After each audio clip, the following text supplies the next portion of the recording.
አርዝኩዊክ ወይንም የመሬት መንቀጥቀጥ ድንገታዊ የሆነ የመሬት እንቅስቃሴ ነው። ይህ የመሬት እንቅስቃሴ ከመሬት ስር የሚነሳ ሲሆን አብዛኛው ጊዜም ከፎልቲንግ ጋር ይገናኛል።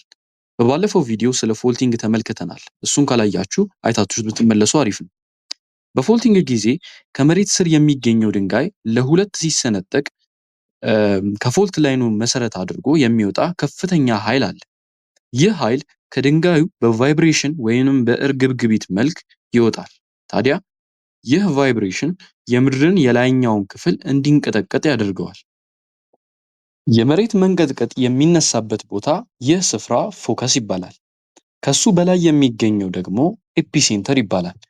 የመሬት መንቀጥቀጥ በሚኖርበት ጊዜ የመሬት መንቀጥቀጡን የሚያሳውቀን ወይ ደግሞ ሴንስ የሚያደርገው መሳሪያ ሲስሞሜትር ይባላል። ይህ ሲስሞሜትር ሴንስ ያደረገውን መረጃ ደግሞ የሚመዘግብበት ሲስሞግራፍ ይባላል። ይህ ስክሪኑ ላይ የምትመለከቱት ዲቫይስ ሲስሞግራፍ ይባላል። እንደ አጠቃላይ ሲስሞግራፍ ማለት ሴንሰሩንም ማለትም ሲስሞሜትሯንም እና መዝጋቢው አካሉንም የሚይዝ ሙሉ መሳሪያው ነው። ነገር ግን መጽሐፋችሁን መሰረት አድርገን ስናየው ሴንስ የሚያደርገው ሲስሞሜትሯ ስትሆን የሚመዘግበው መረጃው የሚመዘገብበት ደግሞ ሲስሞግራፍ ይባላል ማለት ነው። የተከሰተውን የመሬት መንቀጥቀጥ ከፍተኛ ይሁን ዝቅተኛ መጠኑን የሚያሳውቀን መሳሪያ ደግሞ ሬክተር ስኬል ይባላል። ሬክተር ስኬል የመሬት መንቀጥቀጥን ከ0 እስከ 9 ባለው ቁጥሮች መካከል ከፍተኛነቱንና ዝቅተኛነቱን ወይም መጠነኛ መሆኑን የሚለካልን ስኬል ነው ወይም መለኪያ ነው። የተከሰተው የመሬት መንቀጥቀጥ በሬክተር ስኬል ሲመዘገብ ከ0 እስከ 4 ከሆነ መጠኑ አነስተኛ የመሬት መንቀጥቀጥ ሲባል፣ ከ5 እስከ 7 ከሆነ ከመጠነኛ እስከ ከፍተኛ የመሬት መንቀጥቀጥ ነው። ከ7 እስከ 8 ከሆነ ደግሞ ከፍተኛ የመሬት መንቀጥቀጥ ሲሆን፣ ከ8 በላይ እጅግ ከፍተኛ የመሬት መንቀጥቀጥ ነው። እስካሁን ድረስ በዓለማችን ላይ የተመዘገበው ከፍተኛው የመሬት መንቀጥቀጥ እንደ አውሮፓውያን አቆጣጠር በ1960 በቺሊ ላይ የተመዘገበ ሲሆን መጠኑም 9.5 ነበር። አርዝኩዊክ በፎልቲንግ አማካኝነት ሊፈጠር እንደሚችል ተመልክተናል። ነገር ግን ሁል ጊዜ አርዝኩዊክ የሚፈጠረው በፎልቲንግ ነው እያለን አይደለም። እንዲያውም በዓለማችን ላይ 90% የሚሆነው የመሬት መንቀጥቀጥ የሚፈጠረው በሰርከም ፓሲፊክ ቤልት ነው።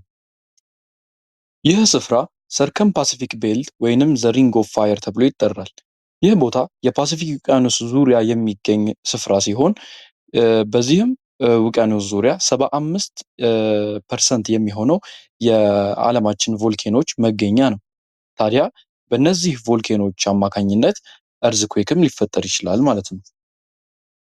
የእርዝኩዊክ ተጽዕኖችም ይህንን ይመስላሉ።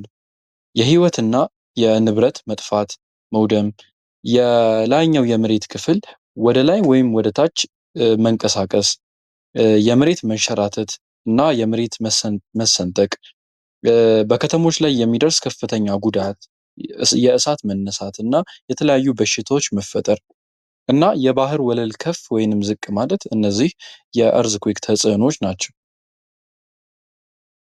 በቀጣይ የምንመለከተው ኤክስተርናል ኦር ግራዲዬሽናል ፎርስስ ነው የምንመለከተው። ኤክስተርናል ፎርስስ ወይንም የምድር ውጫዊ ኃይሎች ደግሞ የመሬትን የላይኛውን ክፍል ላይ ተጽዕኖ የሚያደርሱ ኃይሎች ናቸው። በባለፈው ቪዲዮ ኢንተርናል ፎርስስ ሼፒንግ ዲ እርዝ ተመልክተናል። እሱን ካላያችሁ አይታችሁት ብትመለሱ በደንብ ትረዳላችሁ። ልክ እንደ ውስጣዊ ኃይሎች ውጫዊ ኃይሎችም የመሬት የላይኛውን ክፍል ገጽታ የመለወጥ አቅም አላቸው። እነዚህ ኃይሎች መሬትን ከፍ ወይንም ዝቅ ማድረግ ይችላሉ። ታዲያ እነዚህ ኃይሎች የመሬቱን ሁኔታ ዝቅ ካደረጉ ዴኑዴሽን ሲባል፣ ከፍ ካደረጉት ደግሞ ዲፖዚሽን ይባላል። ስለዚህ እነዚህ ኃይሎች ማን ናቸው? በመጽሐፋችሁ ላይ የተጠቀሱት ሁለቱ ኤክስተርናል ፎርስስ ወይንም ውጫዊ ኃይሎች ዌዘሪንግ እና ኤሮዥን ናቸው። እስቲ ሁለቱንም እንመልከት። የመጀመሪያው ዌዘሪንግ ነው። ዌዘር የሚለው ቃል መፈረካከስ፣ ተፈረካከሰ የሚለውን ትርጉም ይሰጠናል። ታዲያ ዌዘሪንግ ማለት የድንጋይ መፈረካከስ፣ መሰባበር ወይንም ድንጋዩ መጀመሪያ ከነበረው መጠን አንሶ ወደ ትናንሽ ፍርክስካሽ ሲቀየር ነው። ሁለት አይነት የዌዘሪንግ አይነቶች አሉ። እነዚህም ፊዚካል ወይም አካላዊ መካኒካል ዌዘሪንግ ሲሆን ሁለተኛው ደግሞ ኬሚካላዊ ዌዘሪንግ ነው። ፊዚካል ኦር መካኒካል ዌዘሪንግን እንመልከት። ፊዚካል ዌዘሪንግ የድንጋይ መፈረካከስ ሲሆን ነገር ግን ድንጋዩ ላይ የሚፈጠረው አካላዊ ለውጥ እንጂ ኬሚካላዊ ለውጥ አይደለም። ፊዚካል ዌዘሪንግ የሚፈጠረው በዋነኝነት በሙቀትና በቅዝቃዜ መፈራረቅ ወይንም በቴምፕሬቸር ቼንጅ፣ በፍሮስት አክሽን እና በእጽዋትና በእንስሳት ድርጊት ነው። እስቲ እያንዳንዳቸውን እንመልከት። ፊዚካል ዌዘሪንግ የሚፈጠርበት የመጀመሪያው ምክንያት ቴምፕሬቸር ቼንጅ ነው። ድንጋዮች ማታ በሚሆንበት ጊዜ ወይም ቅዝቃዜ በሚሆንበት ጊዜ የመኮማተር የመጨማደድ ባህሪ ያመጣሉ። ሙቀት በሚሆንበትና ፀሐይ በሚኖርበት ጊዜ ደግሞ የመለጠጥ የመስፋት ባህሪ አላቸው። ታዲያ ይህ የመለጠጥና የመኮማተር ፈረቃ በድንጋዩ ላይ በሚበዛበት ጊዜ ድንጋዩ እንዲፈረካከስ ይሆናል። ስለዚህ የቴምፕሬቸር ቼንጅ ወይ ደግሞ የአየሩ ሙቀትና ቅዝቃዜ መቀያየር ለድንጋዩ መፈረካከስ የመጀመሪያው ምክንያት ነው። ሁለተኛው ፍሮስት አክሽን ነው። ፍሮስት አክሽንን ከመመልከታችን በፊት አንድን የውሃን ባህሪ እንመልከት። ውሃ በሚቀዘቅዝበት ጊዜ ወይም ወደ በረዶነት በሚቀየርበት ጊዜ መጀመሪያ ውሃው ከሚይዘው የቦታ ይዘት በላይ ይሰፋና ብዙ ቦታን ይይዛል። ለምሳሌ 1 ሊትር ሃይላንድ ውስጥ ሙሉ ውሃ ሞልተን ፍሪጅ ውስጥ ብንከተውና ወደ በረዶነት ብንቀይረው መጀመሪያ ውሃው ከሚይዘው ቦታ በላይ በረዶ ሲሆን ስለሚይዝ ሃይላንዱ ደግሞ 1 ሊትር ቦታ ብቻ የሚይዝ በመሆኑ ወይ ሃይላንዱ ይፈነዳል፣ ይተረትረዋል፣ ይቀደዳል።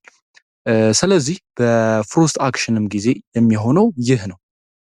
በፍሮስት አክሽን ጊዜ በድንጋዮች ስንጥቆች ላይ ዝናብ በሚዘንብበት ጊዜ ዝናብ ይከማቻል። ታዲያ ይህ በስንጥቆቹ መካከል የገባው ውሃ ከፍተኛ ቅዝቃዜ ወይም ደግሞ ብርድ በሚሆንበት ጊዜ ያ ውሃ ወደ በረዶነት ይቀየራል። ታዲያ ውሃው መጀመሪያ ይዞት የነበረው ቦታ ወደ በረዶ ሲቀየር በረዶ ከውሃው የበለጠ ቦታ ስለሚይዝ በሚሰፋበት ጊዜ መጀመሪያ የነበረውን ቀዳዳ ያሰፋዋል ማለት ነው። ስለዚህ በዚህ ጊዜ ድንጋዩ ይፈረካከሳል፣ ወደ ትንንሽነት ይቀየራል ማለት ነው። ስለዚህ ፍሮስት አክሽን በቀላሉ ይህንን ይመስላል። ሶስተኛው ፕላንት ኤንድ አኒማል አክሽን ነው። ይህም በእንስሳትና በእጽዋት አማካኝነት የሚፈጠር ፊዚካል ቼንጅ ነው። በእጽዋት ስንመለከተው አስተውላችሁ ከሆነ አስፓልት አካባቢ የሚበቅሉ ትላልቅ ዛፎች አስፓልቱን ፈልፍለው ፈንቅለው አይታችሁ ሊሆን ይችላል። ድንጋዩንም የሚያደርጉት ልክ እንደዛ ነው። በስራቸው አማካኝነት ድንጋዮቹን ይሰባብራሉ፣ ዌዘር ያደርጉታል ማለት ነው። ሌላኛው ደግሞ እንስሳቶች ናቸው። አንዳንድ እንስሳቶች ቤታቸውን ጉድጓድ በመቆፈር የሚያደርጉ ሲሆን በዚህም ጊዜ ድንጋዮች ይሰባበራሉ፣ ይሰነጣጠቃሉ፣ ይፈርሳሉ። ስለዚህ ስለ ፊዚካል ዌዘሪንግ የተመለከትነው ይህንን ይመስላል። ቀጥሎ የምንመለከተው ኬሚካል ዌዘሪንግን ነው። በኬሚካል ዌዘሪንግ ጊዜ አሁንም ድንጋዩ ላይ የመጠን መቀነስ ቢኖርም የድንጋዩ ለውጥ ግን የውስጣዊ ግንባታውም ይለወጣል። ኬሚካል ቼንጅ ይኖራል ማለት ነው። ስለዚህ ስለ ፊዚካል እና ስለ ኬሚካል ቼንጅ ማወቅ ከፈለጋችሁ ቁስ አካል ምንድን ነው የሚለው ቪዲዮን ተመልክታችሁ ብትመጡ ጥሩ ነው። የኬሚካል ዌዘሪንግ ኤጀንት ወይም ደግሞ የኬሚካል ዌዘሪንግ ከሚፈጥሩ ነገሮች ሁለቱ ሬን አክሽን እና ፕላንት አኒማል አክሽን ናቸው። እስኪ ሁለቱንም እንመልከት። ሬን አክሽን ዝናብ በሚዘንብበት ጊዜ ዝናቡ አየር ላይ ከሚገኘው ካርቦን ዳይኦክሳይድ ጋር ሪያክት ያደርጋል። የዛን ጊዜ ካርቦኒክ አሲድ ይፈጥርልናል። ያ የተፈጠረው ካርቦኒክ አሲድ መሬት ላይ በሚዘንብበት ጊዜ የሚያገኘውን ላይምስቶን ይቦረቡረዋል፣ ኬሚካል ሪያክሽን ይፈጥራል። ታዲያ ይህ ፕሮሰስ ሬን አክሽን ይባላል ማለት ነው። ስለዚህ በዚህ ሬን አክሽን አማካኝነት የተለያዩ ዋሻዎች ሊፈጠሩ ይችላሉ። ታዲያ ይህ የተፈጠረው ዋሻ በውስጡ 3 ዋና ዋና ነገሮችን ሊይዝ ይችላል። ስታላክታይት፣ ስታለግማይት እና ፒላር።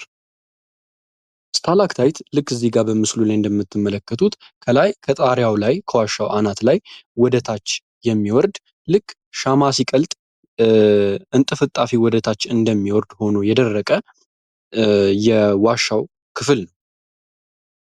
ስታላግማይት ደግሞ ከዋሻው ወለል ስር ከታች ተነስቶ ወደ ላይ የሚወጣው ይህ ክፍል ነው። ፒላር ደግሞ ስታላክታይት እና ስታላግማይት ተገናኝተው የሚፈጥሩት ይህ ክፍል ነው። ስታላክታይት እና ስታላግማይት ግራ እንዳይገባችሁ ቃሉን ለመለየት እንዳያምታታችሁ ስታላክታይት የሚለው ቃል ላይ ቲ የምትለዋን ልክ እንደ ቶፕ ወይ ደግሞ እንደ ጣሪያ ብላችሁ ቲን ያዟት።